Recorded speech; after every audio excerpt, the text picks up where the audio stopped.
Sometimes your life feels like a broken roller coaster, 1,000 useless moving parts. Sometimes you spend your nights too scared of getting closer, hiding out in the backseat of your car.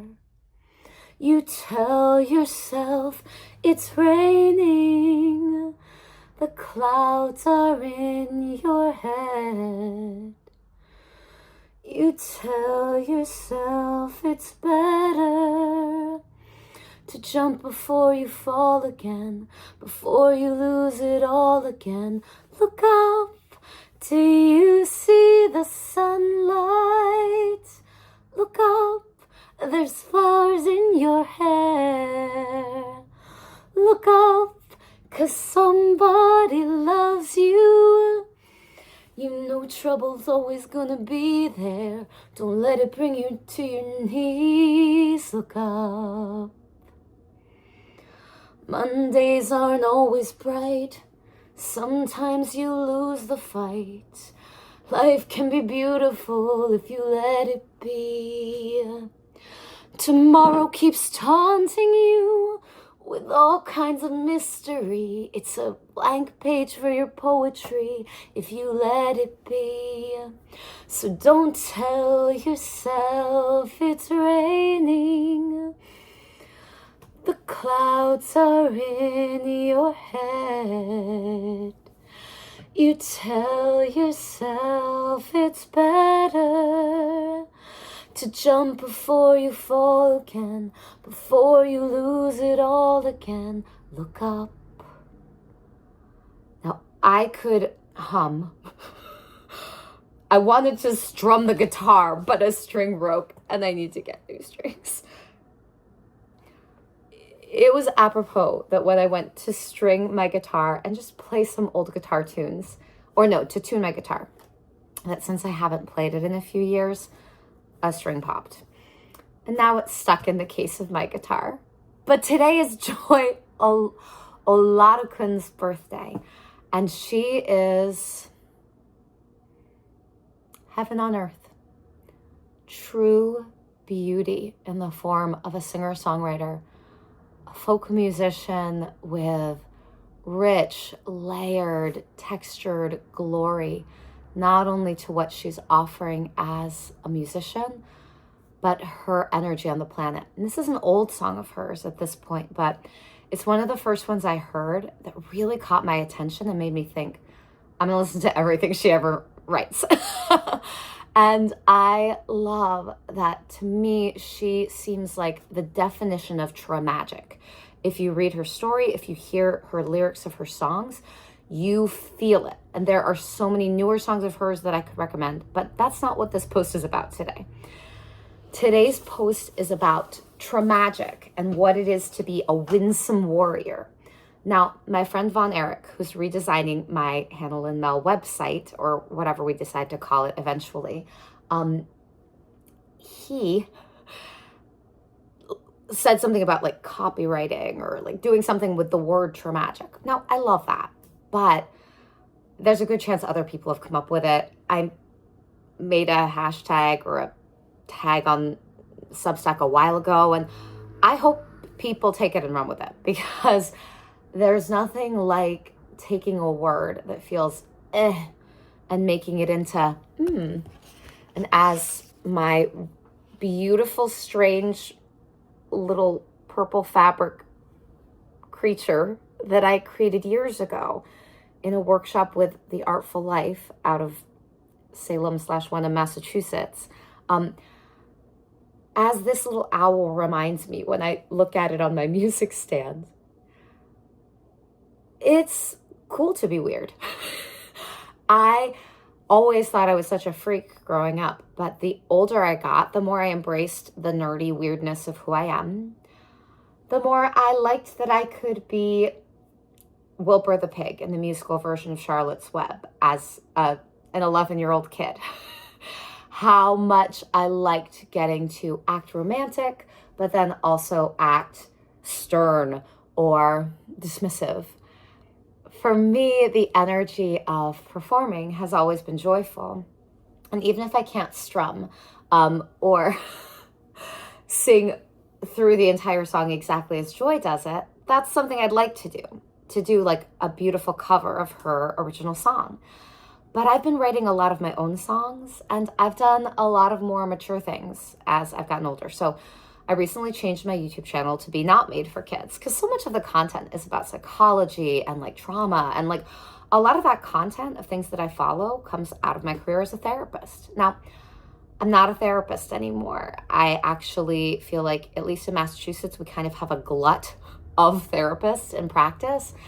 I will do group work and use certain techniques like soul collage and Zumba, and I'll always have a therapeutic presence because people feel that I'm a trustworthy person to confide things in. But there are elements of the National Association of Social Workers Code of Ethics that I think need to be changed.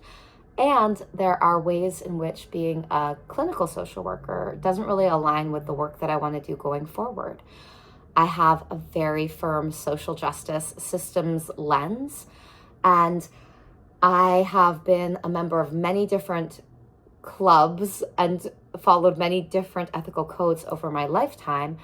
And when it comes right down to it, I have to go with my own integrity.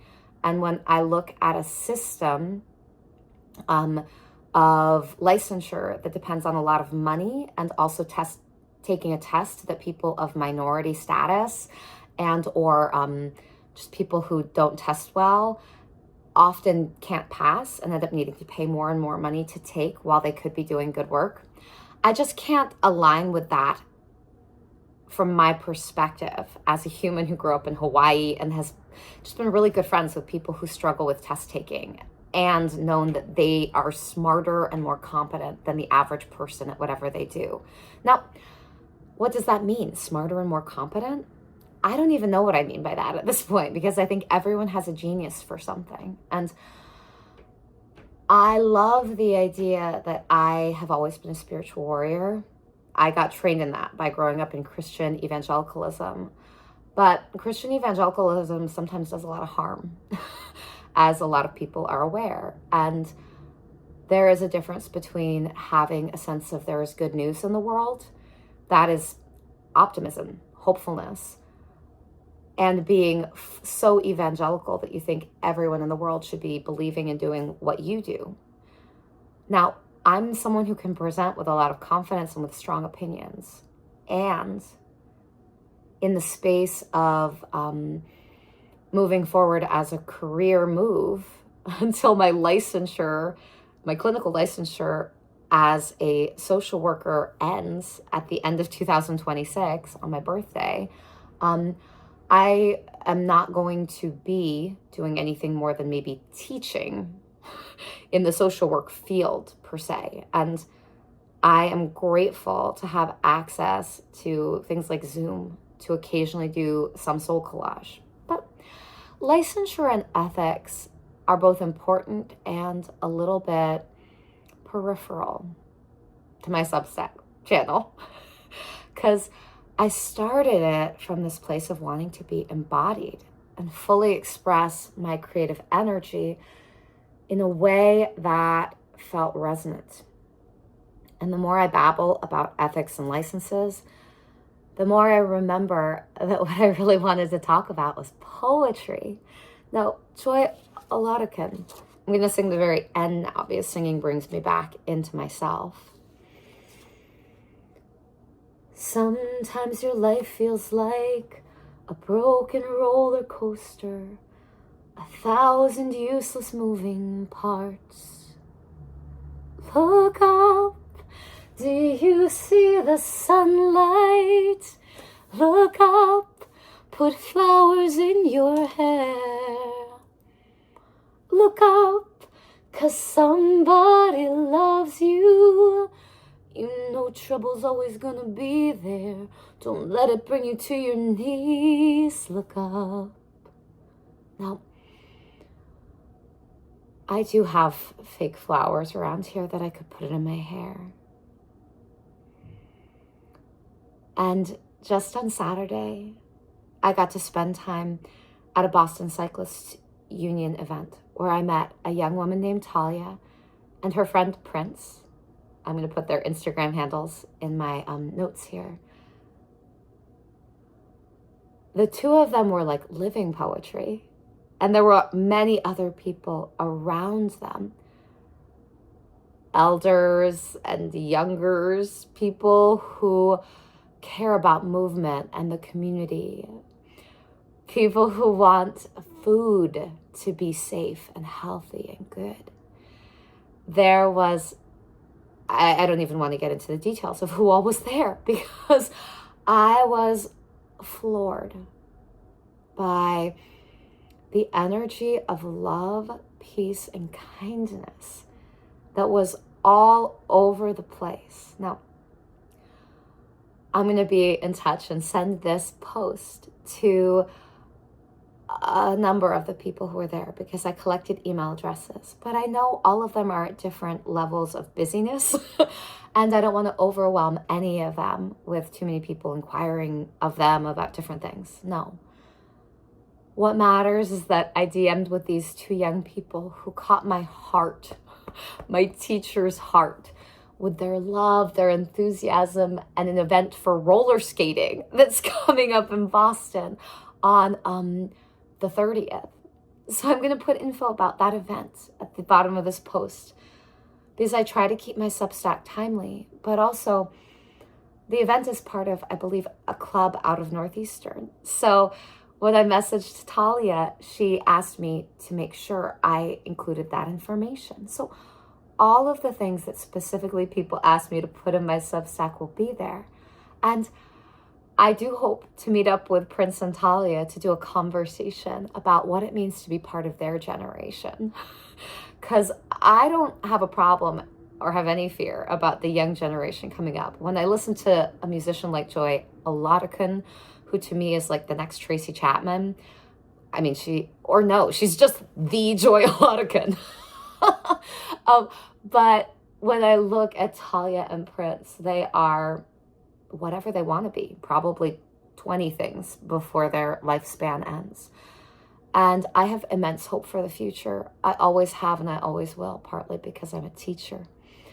I see the people who are singing, dancing, roller skating, rollerblading, riding a skateboard. That's not what they call it.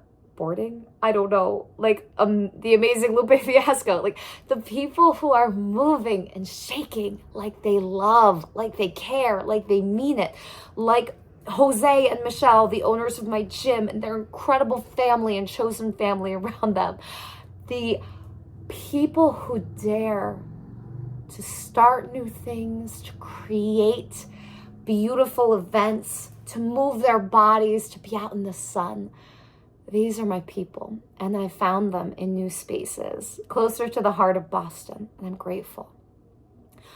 And I had a really hard Holy Weekend. I did a lot of crying about things that have to pass and what might come next. Not fear for the future, no, sorrow for what I've had to leave behind. But I think that's actually healthy for Holy Weekend. It's Easter Monday, and all things are made new. It's even sunny in Boston. That feels pretty darn good. All right, 2 earrings that we'll probably give away because they're too long for us, but briefly posed as flowers. And to being a winsome warrior, in whatever way that looks for you. There are always going to be reasons to be scared for the future of the planet and for our own well-being and for our own mental health. But some of us will choose at every step along the way hope.